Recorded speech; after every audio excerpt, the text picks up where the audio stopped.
YTBC, what's the deal? So Dominic Breazeale versus Anthony Joshua. The fight's going down, and I've done a quick prediction on it today, but, just breaking down the fight and just looking at some things that I think Dominic Breazeale can possibly do. And watching his past fights, I watched the Mansour fight again today, the Consuerga. I just got done watching the Fred Cassie fight and the Nagy Aguilera fight. I watched those today, and, Breazeale has a tendency to stand upright. Even when you watch the Cassie fight, his corner, I believe it was like the second round, we're telling him, you got to stop standing so upright. You have to sit down on some punches, man. And he was trying to walk Cassie down. We know Cassie has switched from southpaw to orthodox on you in a heartbeat in the fights, pretty much simultaneously as he's throwing his punches. So I will say Breazeale has been through some different styles. Nagy Aguilera was a guy that'll stand there toe-to-toe with you sometimes. He'll jab with you. I mean, Aguilera has good pedigree and technique, for a journeyman level fighter. He was a good amateur too back in his day. And Breazeale has passed all those tests. Even if he thought he lost some of the fights or could have had a draw, I just think, man, he's going to, he's a former football player, man. He may need to make this fight into just an ugly, grinding type of affair, because I just think if he tries to stand straight up with Anthony Joshua has the faster hands. I know Breazeale's a natural athlete, man. You can't get a Division I football scholarship and be a starter if you're a horrible athlete. I mean, you got to have some athleticism about you and some type of leadership skills to be a quarterback. I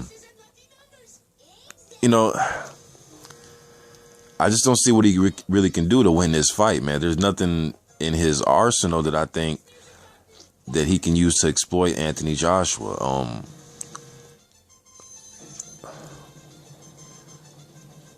Just the hand speed just isn't there either. You can probably say, well, he doesn't necessarily need hand speed, Mr. Boxing. Today he can try to offset Joshua, but he just doesn't have the footwork, or he doesn't have the awkwardness to do it. And you don't need a lot of power in the heavyweight division. You could just be a big guy, but you could be awkward, fighting with your hands down, or just the way you can give a guy a different look by, just little subtle things you do in the ring, the way you roll with punches or the way you step off to the side. Do something awkward that can bother the other guy. Like Michael Spinks was like that. Just real herky-jerky, awkward, weird combinations. He'll leap in and sidestep. He just did a lot of stuff that it just offset what you're trying to do. Unless you're a wrecking ball type of fighter, like a Mike Tyson just came right to him and just overwhelmed him. I think, a guy like Tyson Fury is good at it, fighting off his back foot, turning you, using his jab, doing different type of stuff. He knows when to grab, he can just sully your momentum in a fight sometimes. Breazeale doesn't have that quality about him, man. And then when he goes backwards, he can, Aguilera was pushing him back a little bit. They're jabbing each other, but he's at his best when he's coming forward. When he goes back, he's already a upright type of fight. He's a tall guy. You can't miss him in there. He just puts the high guard up, let you get off, then he tries to come back with his punches. And I think him putting up the high guard, going back, and letting Joshua land successful punches in a row is gonna be his downfall. I think he's gonna get knocked out pretty quickly. I think he will come to fight. I think he's going to be aware of the effort that Charles Martin put out, and he's going to try to do a lot better than that. And I think that's going to be his downfall. I think he's going to get into an exchange. It's going to be hit or miss, man. Either, like I said, he's going to hit a home run or he's going to get knocked out. And anything can happen. But I think he's going to have to make this physical. At least I would. I don't see why he would want to sit there and try to fight at a safe distance and say, okay, let's just, jab each other. Joshua's not going to come in there to try to fill you out and try to just jab, and he's going to try to knock you out. And I think there's going to be a time and a place where both these guys are going to start sitting down and trading, and it's going to be one guy's going to bring a bazooka to the fight, and Breazeale's going to bring a switchblade. It's just two different Both guys are war machines. Just Joshua's a different grade, man. He's just a different grade.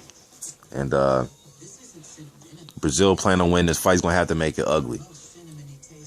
Whether he has to hold, grab, maul, fall over on Joshua. I'm not saying he needs to bend the rules.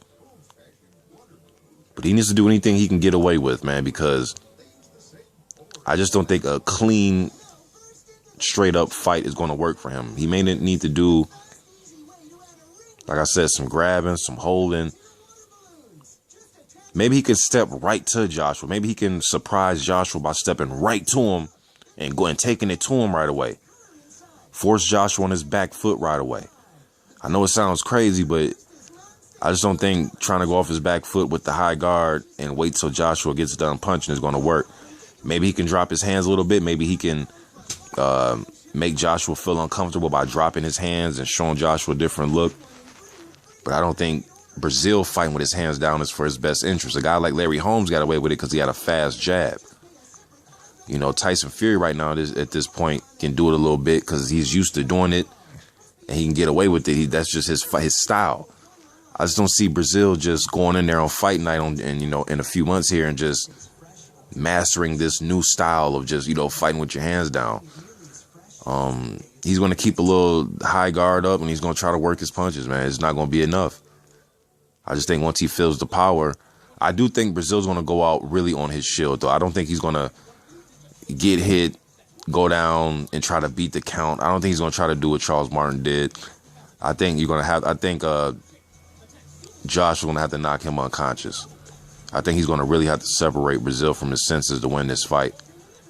But you never know, man. You got two big guys in there that can punch. Some people say that Breazeale's KO percentage is a little deceptive because of the competition he's been in there with. You can argue that, you know, because he didn't knock out Fred Cassidy, which would have been, you know, a feather in the cap.